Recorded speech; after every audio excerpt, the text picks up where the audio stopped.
Ferdinand Huta Heian yang dulu adalah politisi Demokrat, sekarang menjadi politisi PDIP dan mengatakan Gibran harus rela untuk dilengsirkan lewat PT UN yang akan diajukan ke Mahkamah Konstitusi oleh tim PDIP. Aduh.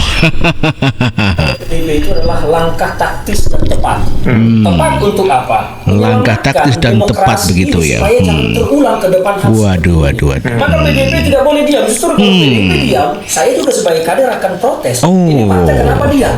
Tapi kita harus melakukan langkah-langkah begitu ya. Dari sisi hukum dan implikasinya ke politik untuk menyelamatkan demokrasi supaya hal seperti yang dilakukan oleh Jokowi tidak terulang. Maka lagi. Bang Gayus Lumbun sebagai tim hukumnya PDIP mengajukan gugatan ke PT UN terkait dengan keabsahan pendaftaran Gibran Raka Buming Raka yang memang diterima KPU dalam sementara aturan syarat capres-cawapres itu belum dirubah. Nah, ini menurut saya harus ditempuh karena memang tidak boleh negara ini dipimpin oleh yang cacat secara aturan. Secara gitu etika. ya, secara etika ya. Proses di PT UN ini berjalan dan contohnya dikabulkan permohonan ini dinyatakan Gibran tidak sah, memang tidak akan membatalkan putusan MK, tidak akan membatalkan pemilu, tetapi kemudian ini akan masuk dalam proses politik di DPR. Bahwa ada capres sekarang ini ilegal, maka proses di DPR terjadi, kemudian dilempar ke MK dalam proses impeachment, dari MK masuk ke sidang istimewa MPR, maka Gibran harus rela memang dilengsarkan karena dia ilegal, karena apa? Dasarnya dia cacat hukum. Itulah pendapat daripada Ferdinand Huta Heian yang mengatakan kalau Gibran harus rela dilengsarkan karena proses PDIP sedang berlangsung, yakni diadukan ke PT UN, kemudian nanti akan dibawa ke MK dan dari MK akan dibawa ke MPR untuk mengadakan sidang istimewa untuk melengsarkan Gibran. Ya, cuman bisa pandai ini aturan seperti itu karena presiden dan wakil presiden adalah dipilih secara langsung ya oleh rakyat ya. Artinya itu adalah sepaket. Apakah bisa yang dilengsarkan hanya Gibran saja? Ini yang menjadi pertanyaan. Kayaknya sih tidak bisa kalau menurut saya sih. Ya, sebagaimana dikatakan oleh Profesor Gayus Lumbun yang mengajukan gugatan ke PT UN tahun 2024 ini, bahwa saya menegaskan keputusan atau putusan MK bukan satu-satunya lembaga peradilan yang memeriksa dan memutuskan perselisihan tentang pemilu secara luas. Kalau saya boleh memfokuskan adalah pada dasarnya persidangan di MK itu hanya menyangkut hasil dari suara pemilu yang diputuskan karena persengketaannya ada di sana, berbagai persoalan yang menjadikan selisih, tetapi ada dua sarana hukum lagi yang juga ikut menyelesaikan persoalan perselisihan. Itulah disampaikan oleh Gayus Lumbun bahwa tidak hanya MK saja yang dijadikan sebagai lembaga yang bisa menyelesaikan persoalan sengketa pemilu, namun demikian juga PT UN itu adalah juga lembaga yang sah untuk bisa dipergunakan sebagai penyelesaian sengketa pemilu. Demikian kata Profesor Gayus Lumbun. Ya, melalui Sekjen PDP Hasto Kristianto tetap menghormati putusan MK. Namun demikian langkah selanjutnya adalah lewat PT UN yang kita dengar tadi disampaikan oleh politisi lain bahwa lewat PT UN kemudian nanti ke MK dan akan ke MPR yang akan dilangsungkan dalam menjalankan fungsinya sebagai benteng konstitusi dan benteng demokrasi untuk melengsarkan Gibran begitu ya.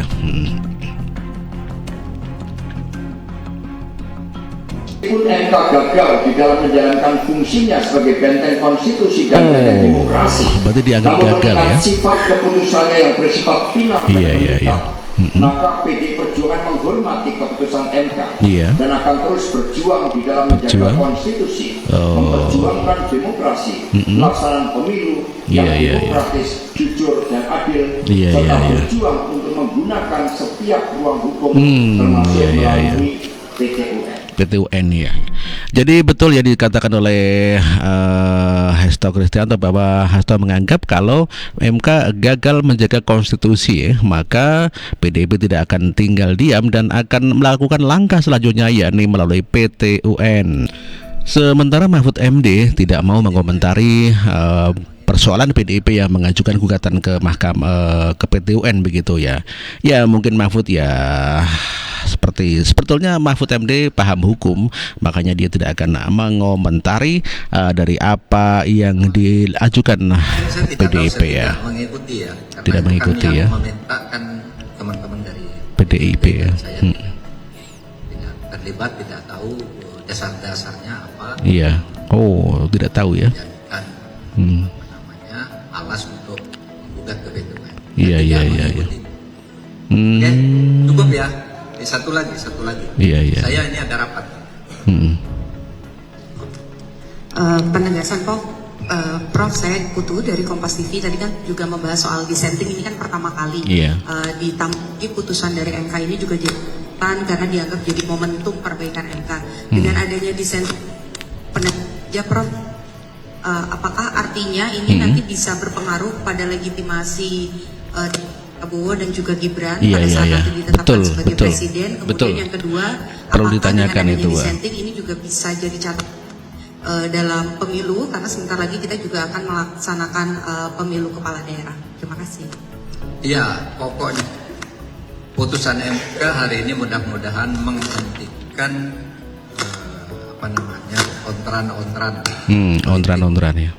Saya tidak mau bicara soal legitimasi atau legitimitas itu, kita lihat aja perkembangan. Tapi sebaiknya negara ini konsentrasi memperbaiki diri, membangun kembali kekompakan.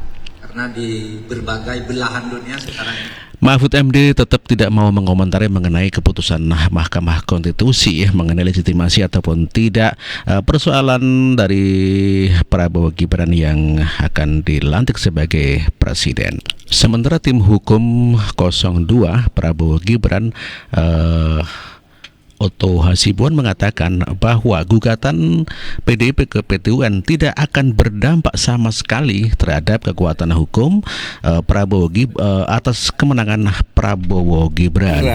Ya, gugatan di PT-UN itu secara hukum tidak berdampak lagi. Tidak berdampak lagi. Tidak ada dampak. Ya, Otto Hasibuan mengatakan bahwa tidak ada dampak sama sekali ya. Sebagai presiden dan Gibran sebagai wakil presiden. Karena apa? Iya. Pemilu sudah dilaksanakan secara demokrasi. Iya, secara demokrasi. Artinya demokrasi sudah ada di Indonesia ini. Iya. Buktinya adanya pemilu. Kemudian setelah pemilu ada yang menang, ada yang kalah. Yang menang digugat di Mahkamah Konstitusi. Ini juga demokrasi. Kan berjalan persidangannya di Mahkamah Konstitusi dengan terbuka dan semua diberikan kesempatan untuk membuktikan dalil-dalilnya. Dan akhirnya diputuskan oleh MK. Dan akhirnya Pak Prabowo Gibran dinyatakan sebagai pemenang. Nah, putusan ini adalah bersifat final dan mengikat. Tidak akan ada lagi upaya hukum lain.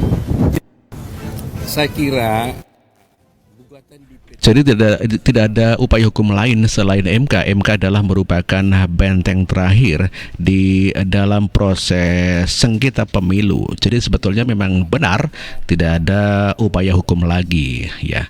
PT-UN tidak ada pengaruhnya di dalam hal keputusan Mahkamah Konstitusi yang menolak gugatan 01 dan 03. Ya, gugatan tim 01 ataupun 03 dikomentari oleh Hotman Paris bahwa PT-UN bukan kewenangannya untuk mengatasi atau mengadili perkara sengketa pemilu. Bukan kewenangan pengadilan Tun. Oke, nggak usah khawatir. Halo tim hukum 01 atau tim hukum partai politik di belakangnya. Katanya Anda akan mengajukan gugatan ke Pengadilan Tata Usaha Negara atas kemenangan 02. Aduh, kalian itu ahli hukum nggak sih? Anda tahu itu kan bukan kewenangan pengadilan Tun. Bukan kewenangan. 02 akan bisa memenangkan perkara tersebut hanya dengan 4 halaman. Yang pertama, 02 mengajukan permohonan intervensi ke pengadilan Tun agar diizinkan ikut sebagai pihak. Nanti perkaranya akan menjadi pertarungan segitiga, yaitu penggugat, PDIP, KPU dan 02 sebagai pemohon intervensi. Sesudah dikabulkan masuk, kemudian segera 02 mengajukan eksepsi absolut, yaitu menyatakan bahwa ini objek perkara bukan kewenangan pengadilan tun, tapi kewenangan dari MK dan juga Bawaslu. Dan apabila ada eksepsi absolut, pengadilan tun harus memutus berwenang atau tidak.